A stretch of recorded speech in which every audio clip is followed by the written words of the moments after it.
Oh, shout out guys sa mga nabudol na tulad ko. Nagtiwala sa ubas na to every New Year.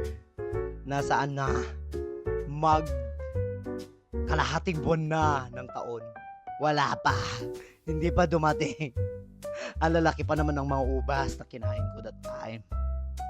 Tingnan nyo naman yung itsura ko. Ano yan?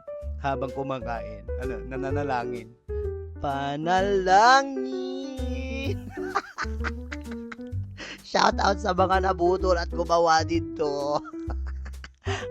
Meron na ba kayo?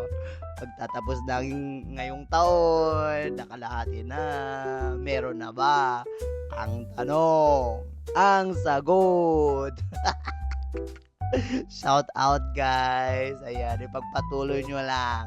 Magtiwala. Mas mabuti na daw yung last trip. At least safe.